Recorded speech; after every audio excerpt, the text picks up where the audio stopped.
Love is not the measure of emotion. So many people think it is.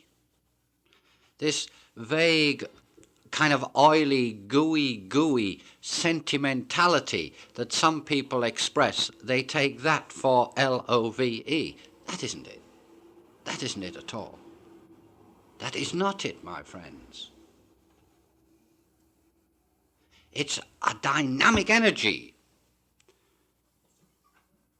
An energy which is so powerful that it can kill.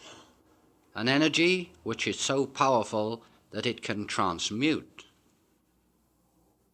It is something deeper, something greater, something which cannot be measured even in mind conception. Love is above mind. As Mars Sector 6 says, it's a great energy, far, far above mind. We can't fully measure the greatness of this. We can learn what it is so that we can manifest, and this only.